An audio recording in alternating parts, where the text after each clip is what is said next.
Dr. Ferrago is a full-time practicing direct primary care doctor in Forest, Virginia. He started Forest Direct Primary Care 4 years ago and is one of the leading voices in the direct primary care movement. He is the author of 4 books, 2 of which are 2 of the most popular direct primary care books that you can get on Amazon, and he'll have some of those here today. He is the inventor of the product called the Knee Saver, which is currently in the Baseball Hall of Fame. The Knee Saver and its knockoffs are worn by most Major League Baseball catchers. He is also the inventor of the cryo helmet, used by athletes for head injuries, as well as migraine sufferers. From 2001 to 2011, you may recognize Dr. Ferrago as the editor of the Placebo Journal, which ran for 10 full years. Oftentimes described as the Mad Magazine for medicine. And so he and the Placebo Journal were featured in Washington Post, U.S. News, World Report, the Associated Press, the New York Times. Dr. Ferrago is now the editor of the blog called Authentic Medicine at authenticmedicine.com, which has been born out of the concern about where the direction of healthcare is heading and the belief that the wrong people are in charge. This blog has been going daily for more than 15 years. With that, I'd like to introduce our lunchtime keynote speaker, Dr. Doug Ferrago.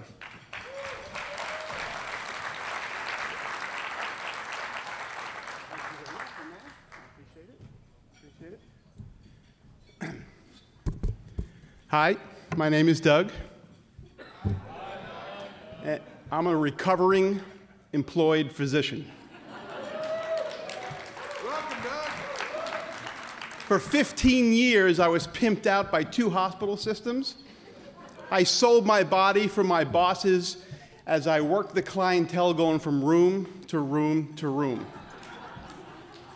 Physically, I was there, but mentally and emotionally, I had to disconnect just to survive. I had lost all self-control, I'd lost self-esteem, and I basically just felt dirty. And it took me years of reflection to realize that basically I was just a stripper from my hospital. A stripper without the tassels, as far as anybody knew. Wink.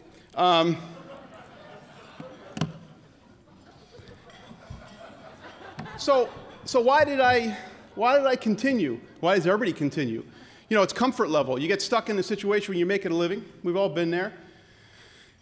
It's tough to it's tough to uproot your family. It's tough to get off the pole. And I was a decent revenue generator, and I worked that pole. And I could not get off the pole. But my colleagues and I also had something called learned helplessness. You know, it's that phenomenon where an elephant, you tie a large rope on an elephant's leg on one end, and on the other end you can tie it to a stake, and the elephant will fight for a while, and then it's going to stop fighting. And you can get that rope smaller and smaller and smaller until the elephant doesn't want to fight anymore. That was us. My colleagues and I would complain to my bosses, contracts, you know, metrics, whatever, and they were so proficient in verbal judo, confusion, and distraction that we never could win, ever. It was absolutely amazing. We would complain, and they would say, well, thank you for bringing this to our attention, and I hear you. You're a valuable asset to this organization. And then they bring out this metaphorical shell game, you know, with 3 shells and there's a ball underneath. They start playing the shell game, okay?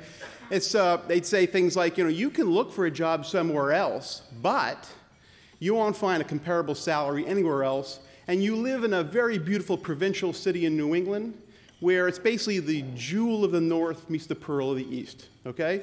So look for the ball. And we'd say, I don't know, that one? I'm like, not there, okay? And we'd give up. Now, we live in a nice place. It was okay in Maine, but, you know, it was a poor state of Maine. I was not on the coast. I was in a mill town.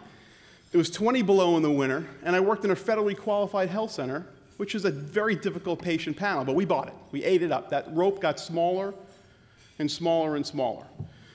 We went back to them later on and said, hey, listen, you know, doctors are leaving. And they did leave, but we couldn't get anybody to fill the position.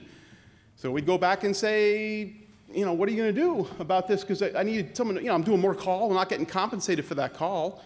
And I'm getting more documents thrown into my system. I got to sign. How are you helping us? Get us another doctor.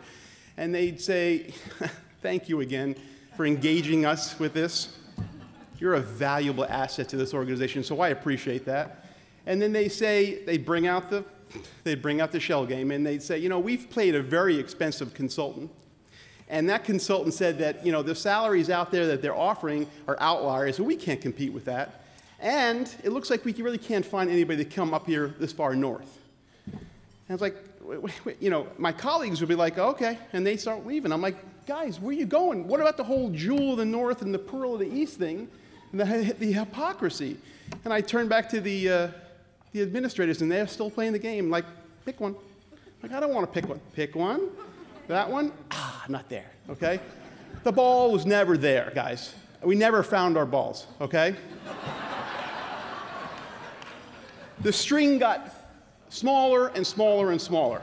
You take that learned helplessness, okay, and you add a nice smidge of Stockholm Syndrome, where the captors have sympathy for their, the prisoners have sympathy for their captors. You add a little bit of smidge of that, you have the perfect recipe for physician obedience.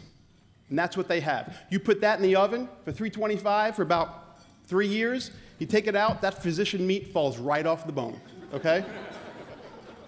So that's where our story starts. Once upon a time, a likable but flawed character has her goal threatened. Likable, we all like family docs, primary care docs, right? What's the flaw? What's the flaw with us? Too kind, too trusting, too altruistic, too giving.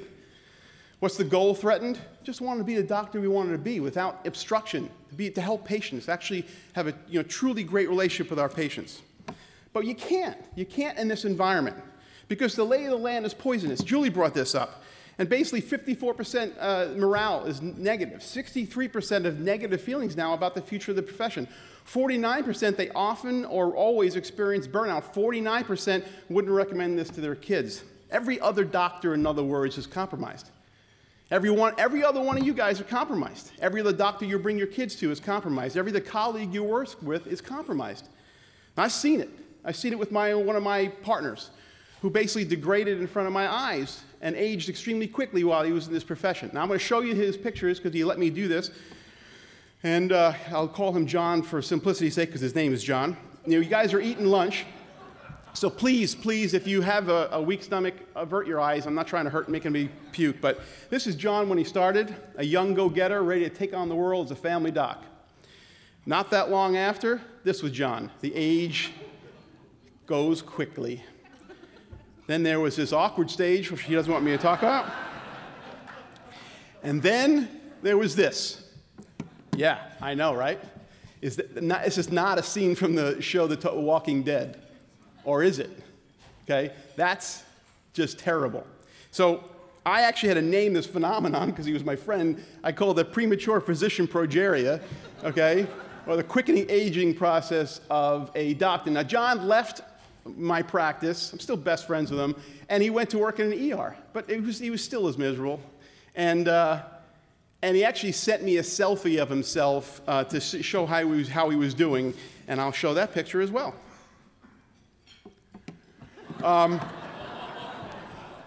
Actually, when I look at this now bigger, I actually don't think that's a selfie. He may have drawn that. But the likeness is incredible. So why is this happening? Why does this happen? Because this is what we wanted, right?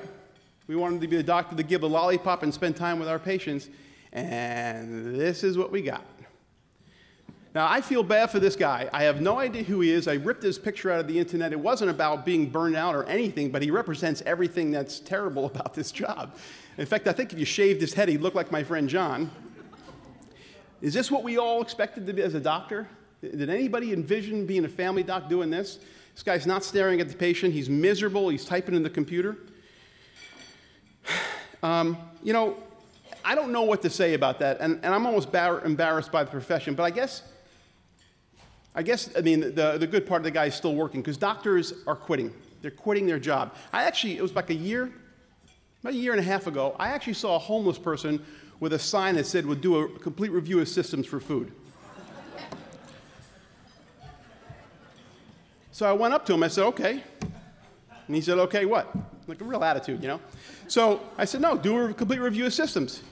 He said, $20. So that's a lot, I thought, but I got to see what's going on here. So I gave him 20 bucks. He said, okay, you ready? I said, yeah, I'm ready. He said, how you feeling? I said, oh, pretty good. He says, there's your complete review assistance. I'm a surgeon. So,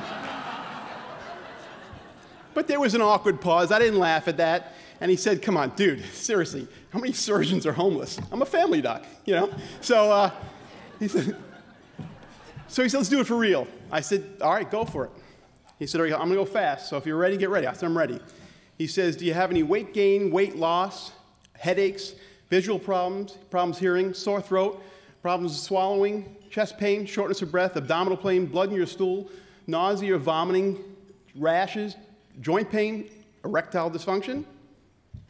And I said, yeah. And he said, what do you mean, yeah? Which one? I said, all of them. Two turnarounds for a play. And he gave me the 20 bucks back and said, that's why I quit being a family doc, okay? Now, there's some embellishment to that story. I have to agree. I mean, come on, erectile dysfunction. I have an erection as we speak, so that's, that would be an awkward talk, right? You imagine that? Why is that lecturer so close to the podium? I swear, I thought it was my blood pressure medicine. Anyway, no, but the review of systems, to me, is an example of dogma that was been placed upon us for no reason, accepted, but done for billing, right? A lot of us carry it over, but it's absolutely a joke, never been proven, never been tested. We do it for billing only. And it's that kind of dogma is an example of the things we just accept. And in fact, you can actually see how, no one does it. It's a dirty little secret we all do. We all have lied about our review of systems. Every one of you have lied of how many you truly asked, okay? A lot of you guys have just clicked all and never asked those questions. So how do we continue that garbage? In fact, you can tell somebody how far they are in practice by how many review systems they really ask. I did this chart. When you start out as a newbie, maybe 15 review of systems. Year 1, maybe 5. Year 2, maybe 2. And then year 3, you don't even ask them anymore. So then you can basically say, well, how could you ask a negative amount of review of systems? Well, that's where you go in the room and say, there's nothing wrong with you, right? But the result of all this is doctors are quitting. They're doing drugs. They're drinking. They're taking psychoactive substances or on psychiatric meds. And they're killing themselves. Julie mentioned this as well. Right now, medical profession consistently hovers as one of the highest risk of death by suicide. A doctor kills himself or herself on average each day in this country. It's not Dr. Heal Thyself, it's Dr. Kill Thyself. Which brings us back to our story. The hero encounters hurdle after hurdle and decides enough is enough. So the good news about this poisonous, toxic environment is usually that's what heroes are made if you watch any fantasy or any movie. And that's kind of what happens now. But this disclaimer I want to give is I'm not the hero of this story. I'm using the pronoun her for a reason, and it could be her or him, but it's not me. I stayed in the system definitely way too long. I definitely am broken in a lot of ways still today. And I passed my expiration date. I had to spend 15 years in that system, and I think it took effects on me. And it's not like I didn't try, man. I had plans after plans after plans, and they were ridiculous, some of them, to get out. I just wanted to get out, and then DPC wasn't there, but I tried. I'll share one with you now, but actually, my best friend and medical partner were chief residents, and we worked together for 15 years. Ray, how you doing if you're watching on live stream? But we used to go to coffee every day at Starbucks at lunch just to decompress, and that's where I hatched one of I thought was my best plan. I said, dude, I just saw this movie called Strangers on a Train. It's where these two strangers meet, and they both want to off someone, so if they just exchange murders, it won't be tracked back to them, and they'll get off scot-free. So I said, hear me out. You're my doctor in real life. I'm your doctor in real life. If we just do malpractice on each other, okay? I sue the crap out of you. You sue the crap out of me. They won't track it back, and we can finally retire. That was my best plan before DPC, okay? So just keep that in mind as you listen to the rest of this lecture. The hero tries to work within the system. What if our weakness is a problem? You know, we're too giving, too trusting, too altruistic, too much just care about the patient. See, others take that weakness and that trust and they take it for that kindness and take it for weakness. See, we can't, it's great that we want to work with the system, but what if the system truly never wants to work with us? I mean, we have to come to that conclusion at some point. Because when they control us like they have, and we keep trying, we burn out. And that's what's going on right now. It's the biggest new fad. Everybody's talking about doctor burnout. Everybody loves it. And thankfully, I actually have a tear in my eye here. There's an organization that's truly helping us out now with this. The AAFP and burnout. Just thank goodness, okay? The AAFP, let me read some of the things at their recent proceedings. They joined the National Collaborative to Promote Clinician Well-Being. They joined the House members to spark burnout. I don't know what that means. Speaker charts path from physician burnout to well-being. I bounced back from burnout by setting boundaries and priorities. I filled my prescription against burnout at the gym. Try Probe Tool to help stave off burnout. What the hell's the Probe Tool, right?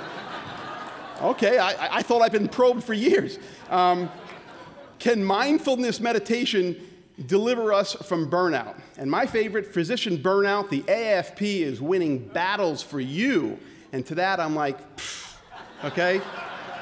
That's like throwing dice in Vegas on the craps table, and you're the chips. I'm not sure what you thought that gesture was. All right.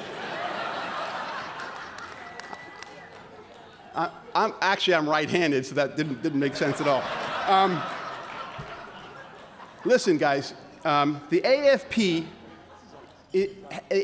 has agreed to every mandate enforced upon us, every CPT code and addition, every RVU system, that is, makes us the lowest paid. They've agreed to every quality metric. They've agreed to every acronym. They've agreed to every EMR change. They've agreed to pay for performance. They've agreed and went to bed with the insurance companies and the government. Why are we listening to the same people who put us in this position? Julie mentioned the bully situation. What if it's like a bully punching you in the face saying, how can I help? And they're just pounding you. You're like, well, for one, you can stop punching me in the freaking face, okay? If the AAFP was the Titanic, it would back itself up repeatedly to hit the iceberg to generate more data, okay? Then it would come back to us and say, you know, we're going to have to work with that iceberg, okay? Why they do this? Because their members are steerage at the bottom of the boat and behind the gate. They're up on the parlor deck with brandy and a cigar playing cards, and they're like, well, Reginald, I see your macra, and I raised you 2 MIPS.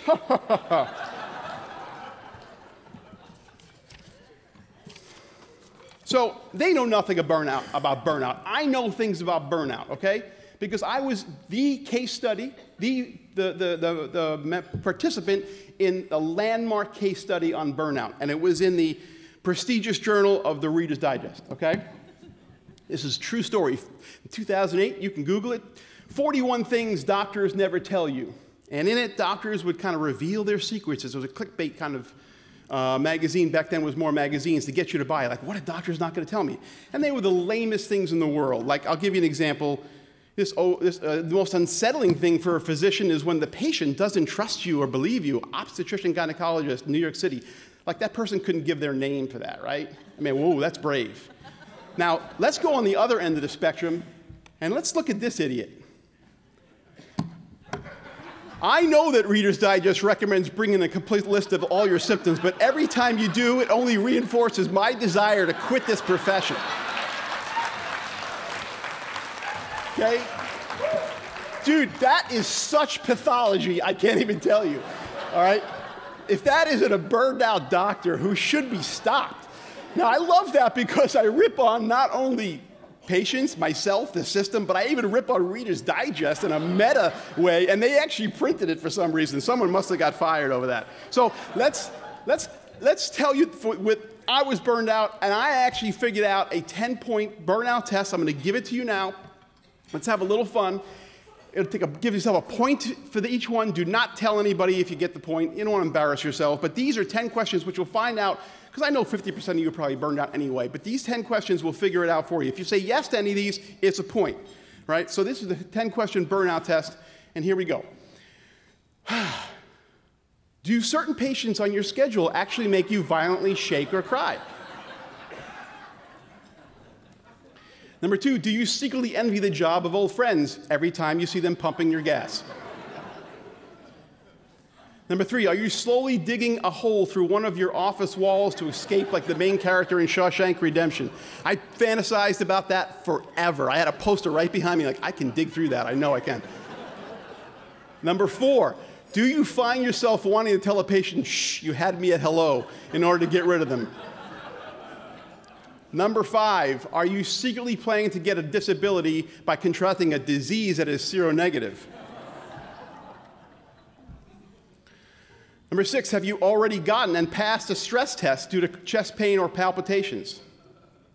Number 7, have you already bumped your PPI to BID?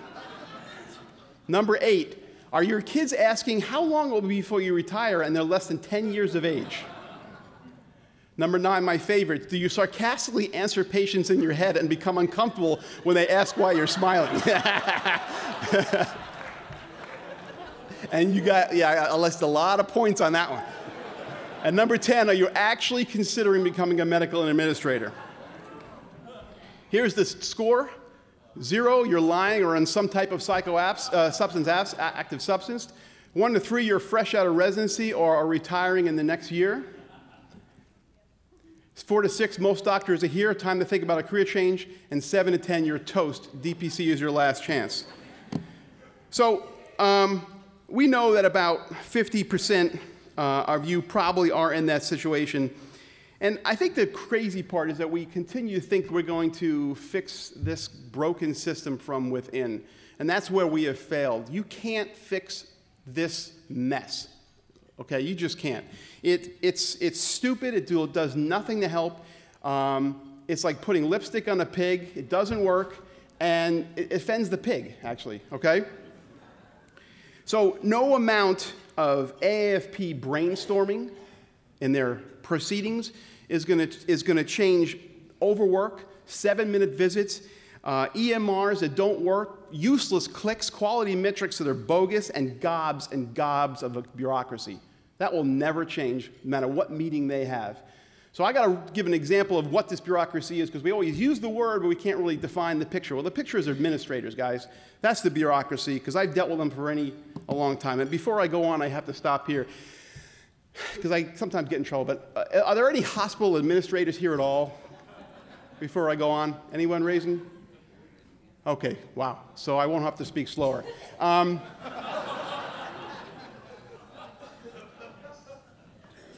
I don't think all administrators are bad.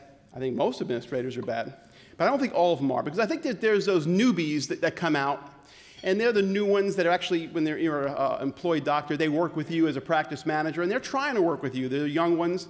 They're nice, but they're squeezed on the back end by the administrators. So it's kind of they're stuck behind a rock in a hard place, right? It's really hard for them, and it burns them out. The crappy ones go right up and get promoted real high, and the ones that are nice actually just can't take it and quit. I've had about a dozen in 15 years quit. It's like a new prison guard.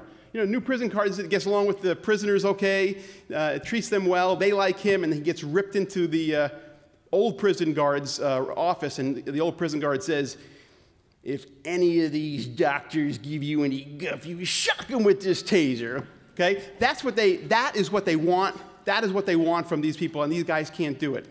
So the problem is they leave, and you have the rest of the administrators, okay, who have some major issues and has caused the problems of this burnout. For one, and here's my issues, there's too many. Julie mentioned this slide. There's 3,000% increase. That's an old slide, too, and you have hardly any increase of administrators. When I see that slide, I actually look at it in my jaded and weird warped sense. I see the jars of chicken fat, okay?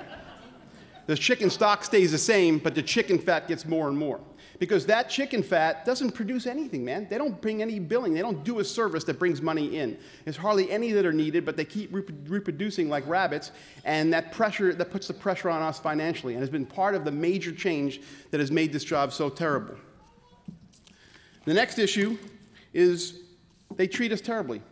Listen, it wasn't always like that. I was started out in the late 90s. It just got worse and worse. They treat us now like we're replaceable. How do I know? Because they say, you're replaceable, okay? You're a pawn in the chess set. That's all you are to them. And they think they can get anybody to take your position, and now they're doing it. It's demeaning, it's devaluing, and the ironic thing is, if a doctor was gone one day, missing one day is chaos. If an administrator is gone for a month, it's like, is anybody seen Bill? Actually, that's a lie. They wouldn't even notice at all, okay? That's the difference between us and needed and they're needed. My third issue is they have too much power. They're drunk with that power right now. 80% of doctors, this is an older slide, 2011, now 80% of doctors are employed by by hospitals. The reason is we had to circle the wagons, right? Because we had to circle the wagons because we had to protect ourselves against insurers and bill the right way. Well, the problem was we said, okay, let's work with the hospitals, let's become employed, and they just welcomed us in with their open heart to take us in, right? But it reminds me of a horror movie, where the teenager's van breaks down and it's in the rain and they find safety in that old abandoned house. We all know what happens in the morning is carnage, okay? That's what's going on with us right now, is carnage. They do have way too much power. The marriage between a doctor and a hospital being employed, it's an unholy matrimony. Now, we're seeing unbelievable things happen. This is an example in California, but it's not uncommon. It's been happening again, where the administrator said, hey, you know what? We don't like with medical staff. We don't like the bylaws. Fire them. Fire the medical staff and rewrite the bylaws the way we want. And they did it. And now there's a lawsuit going on about that. You imagine that the arrogance to say we'll just change everything? Well, they can. They have the leverage. And they're doing it all over and over again. Absolute power corrupts absolutely. Now, this being drunk with power, I have an example of a friend, John. John went from an ER doc to administrators, okay? And I bust his chops all the time, and about a month and a half, I texted him to see what he's doing, and he's high up in administration. And I texted him, I said, hey, what are you doing? He said, meeting. So I said, so you're doing nothing? No answer. He said, then I responded, sesame or poppy bagels, big decisions. No answer.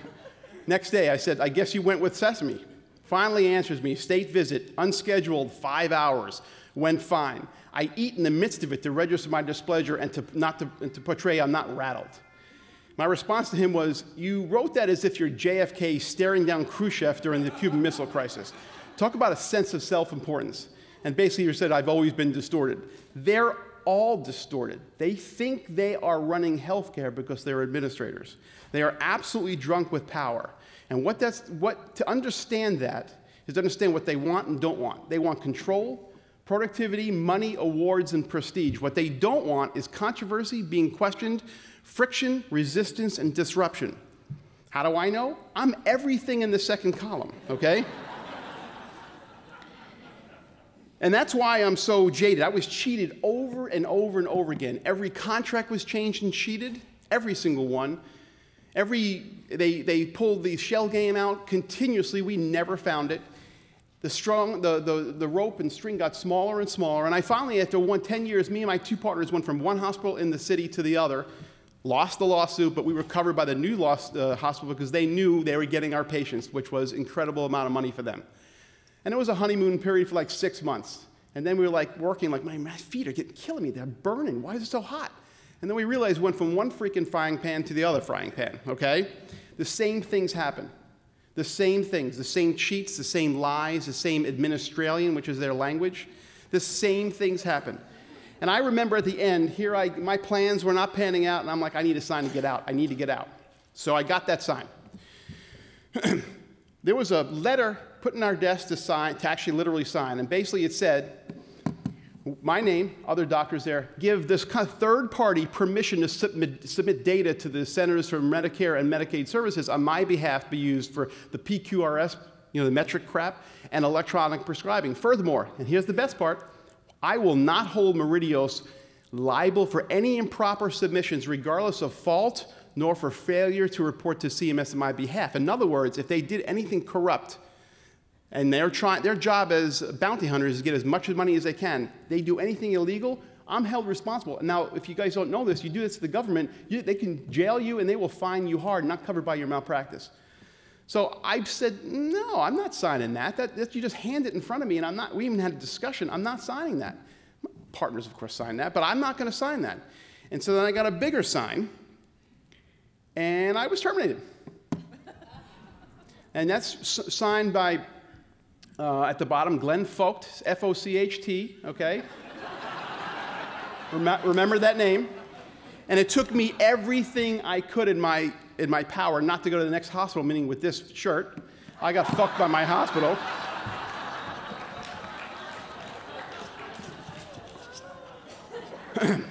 On the 19th day, it was a 20-day firing. On day 19, my wife says, you got a certified letter, and I said, open it. I'm clearing out my desk, and they said they retracted the firing. I had a lawyer up, but it showed to me it doesn't matter, man. It's only going to get worse. It's only going to get worse.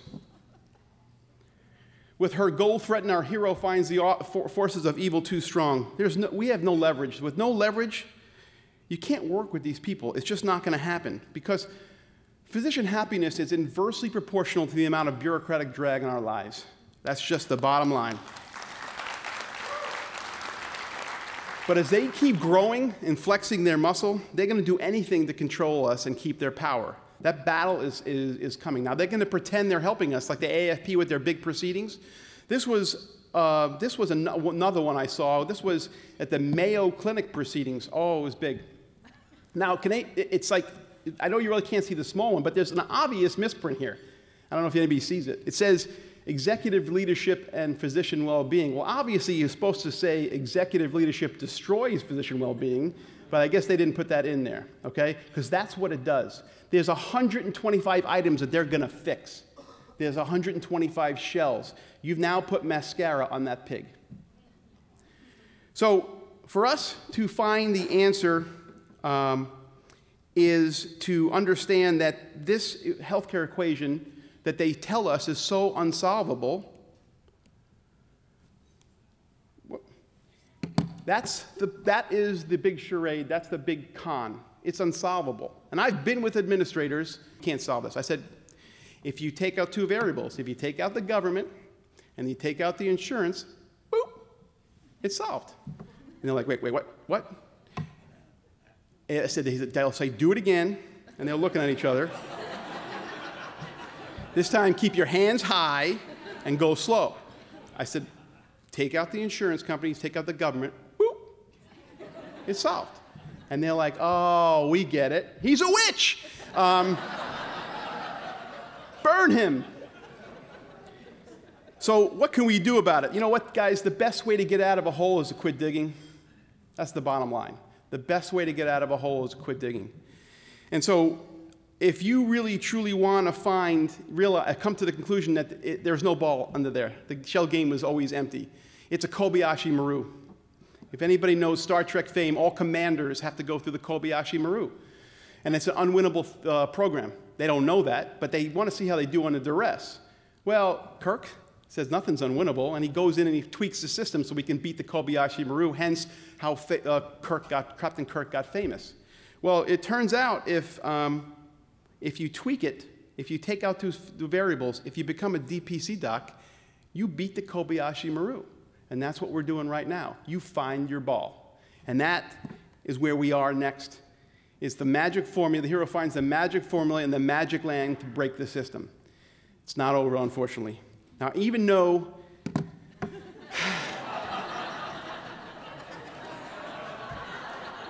we are here, okay?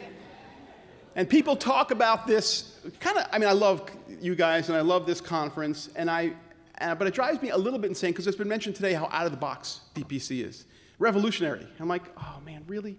If there was a doctor from the 1930s, he popped in right over there, what would he say? And I think this conversation would go, I think he'd sit down and say, afternoon. And the other guy, no, afternoon. I heard this speaker's awesome. And, no, yeah, he's the best. What's this lecture on? DPC. Oh, that's swell. Can I bum a smoke? No, dude, can't smoke in here. How about a swig of some flask of whiskey or something? Dude, it's like noon. Where are you from? Oh, 1,000 pardons. So, what's DPC? Direct primary care. Primary care, is that like general practice? Yeah, it's general practice. What's direct mean? Direct means you see the patient directly, they pay you, and you just treat the patient. And no, you don't get it, okay? There's no insurance company as the middleman, there's no government as the middleman. You treat the patient directly, and they pay you. It's direct. I know, I get that, but you're saying in like 80-something years you've made no progress? And you're doing exactly what we did back then? Yeah, I guess that's true. You sure there's no maybe underground speakeasy we can get some whiskey? No, there's no underground speakeasy, but this lecture sucks. I didn't know this guy Vance has a ton of alcohol. Let's go find him, okay? So that's how I see that conversation going, because we make this seem like it's foreign. It's normal free market. You don't buy a watch and have someone pay it for you, and the watch dealer gets paid a tenth 3 months later, and then you have this watch that you paid some watch insurance. It doesn't work like that. This could be normal commerce, and it works really well that way. The hero once headed their burnout emerges transformed and rewarded, but now others attack, ridicule, ignore, or mock her. See, the early adopters, the early pioneers, the Joshes, the Ryans, the Julies, they did some incredible things, but people say, oh, they were lucky because it was new, it's a fad, and they were able to get away with it. It's just luck. And I like this quote from Shonda Rhimes, who's an executive in Hollywood, did Grey's Anatomy, has moved really high up. She says, I'm not lucky. You know what I am? I'm smart, I'm talented, I take advantage of the opportunities that come my way, and I work really, really hard. Don't call me lucky, call me a badass. You see, Josh and Ryan and Julie, I'll use those three for now, they were badasses, man. Okay, they broke the barriers, they broke the system, they pushed over the obstacles, and they found that magic elixir for all of us. And I think we all owe them a ton of credit, okay? But it's unfortunately not, okay, so they did this with hard work, right? Now, to cut back on the praise a little bit, it wasn't like the competition is that hard, okay? It's shooting fish in the barrel. Our system sucks, right? You have a system where doctors hate it, patients hate it. And it's like shooting fish in a barrel. How hard is it to beat that? This model, it's very easy to beat that. 3 entities go in a room right now in the industrialized model. The computer goes in, the doctor goes in, and the patient goes in. Coming out, the doctor leaves unsatisfied, the patient leaves unsatisfied, and maybe the computer satisfied. That's our competition. It's a joke, and they do that in 3 minutes. So giving these guys credit, they have found the initial way to make this thing work, but there's more work to go, because it is now some different battle lines are drawn. You know, when they mentioned this earlier, oh, that doctor's smiling, and he's probably a DPC doc. You know when you tell somebody, hey, they ask how you doing, and they're in the industrialized model, and they're like, oh, I'm doing great, man. I see about, I don't know, 8 patients a day. I get paid more than I was when I was in the model. I am home every day at 4:30. I know, life's pretty good. How are you doing? You just know they hate your freaking guts, okay? And part of that reason is they're still in the industrialized model. They have what's called death row syndrome, all right? And death row, we're in it together until one dude gets pardoned, and then they hate that guy, all right? Because the reason is that guy's going to freedom, and they're still going to die. And so understand them and why they're jealous a little bit of us, but there's ways to help them, but there's others. I ripped this off from Ryan. I don't even know if he knew I took this. It was a Twitter to him, a Twitter feed. And it said, whoever this guy is, said, at NewCare, direct primary care is a last gasp by PC doctors trying to get paid as much as a specialist, but it doesn't scale. See Q Lions. And my response to that was like, mother, you know, but. So, yeah, why did Q Lions fail, right? I mean, why did Turntable fail? Well, let's take that equation. We have a good equation, we've solved it, but let's put the government back in, and let's put the insurance companies in, boop, it's unsolvable. Dude, it's just simple math, okay? That's why they fail. We we don't fail. It's a 90% success rate of small DPC docs. 90%. Restaurants like a 95% failure rate in 5 years. We're 90%. We're winning this battle every single day. We're hitting that tipping point. And let me tell you, man, it's a wonderful life. It is a wonderful life. In fact, the other day I had my laptop open and another DPC doc was on DPC Doc's Facebook page was opening her clinic, and my daughter was on my lap, Zuzu, and she said, "Look, Daddy, another family doctor got her wings." And and that's the absolute truth. I mean that as a joke, but as from my heart, okay?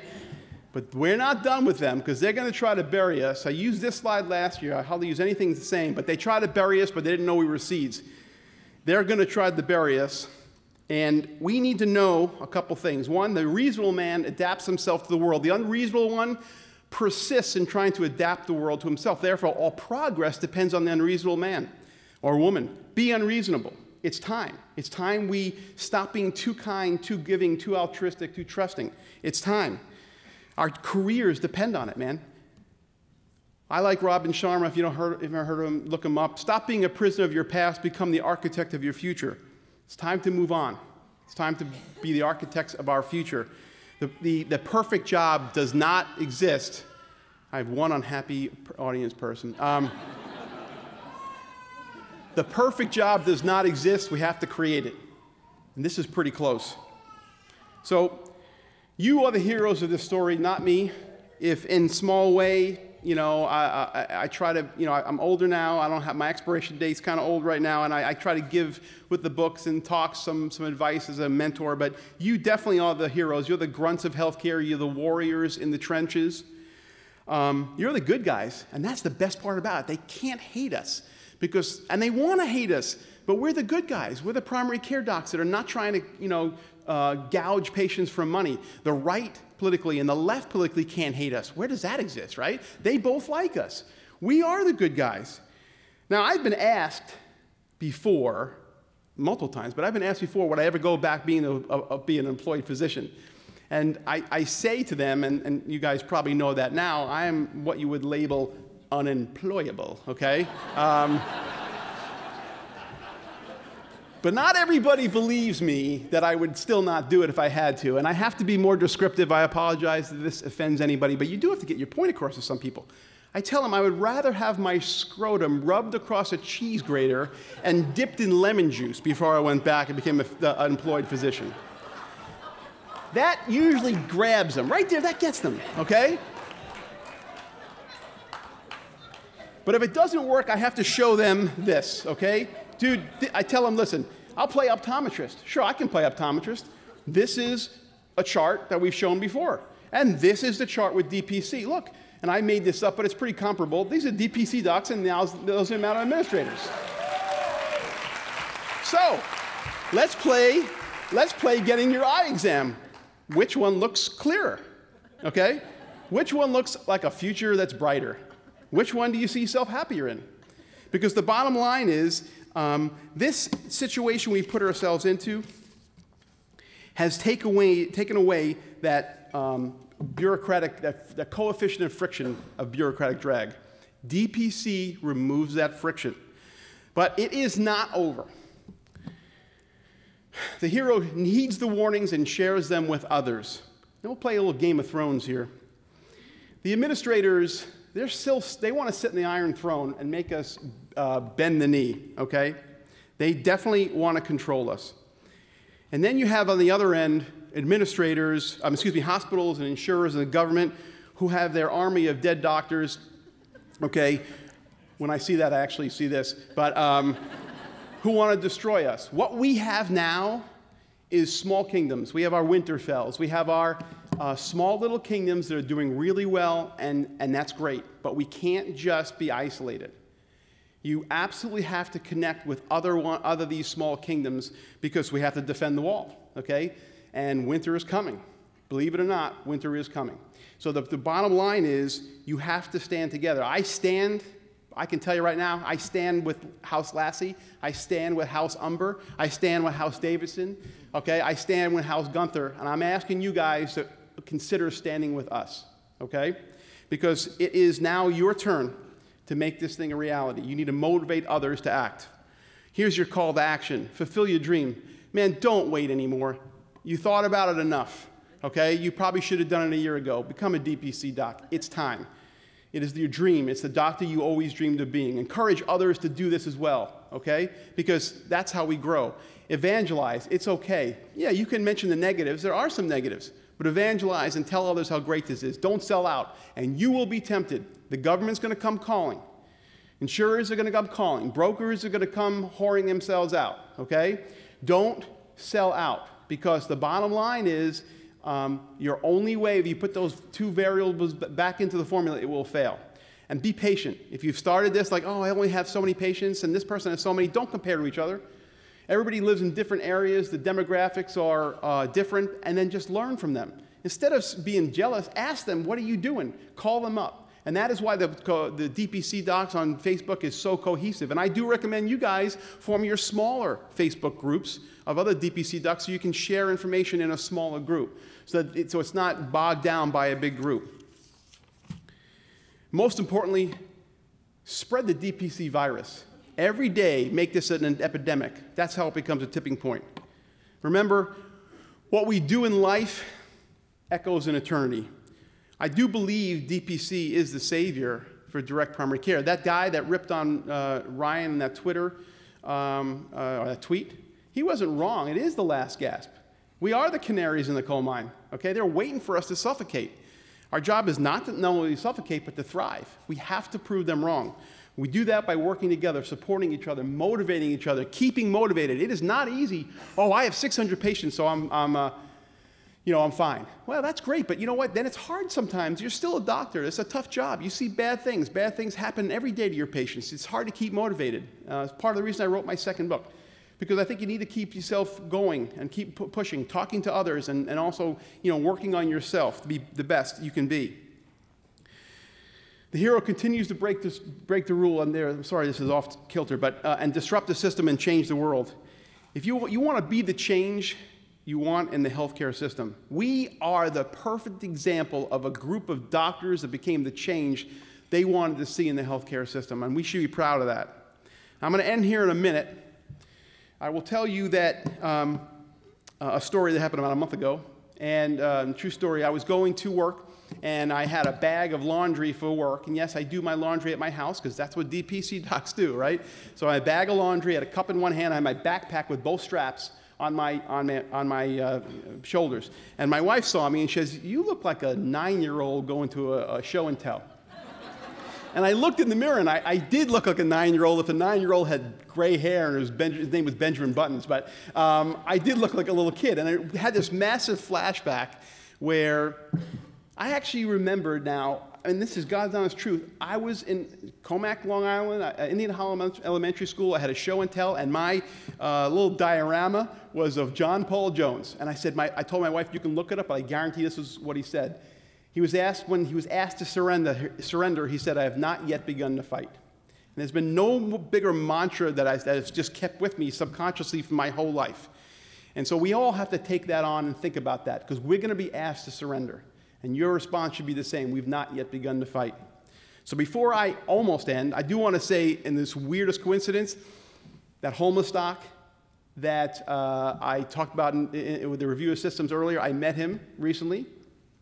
And he is not only doing well, he's a successful DPC doc, he's a mentor, and he's turned his life around as a role model. So, Lee Gross, thank you so much.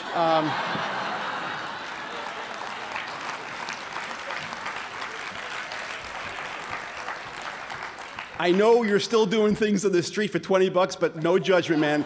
It's not medically related, or what you do on your own time it's between you and your family. But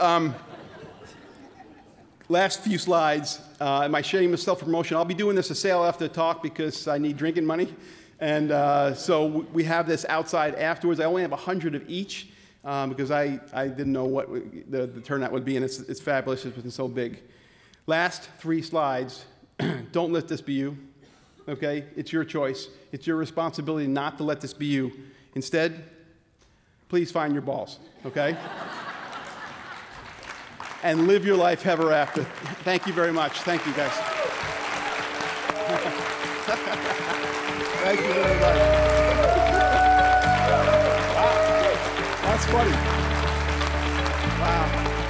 Thank you, guys.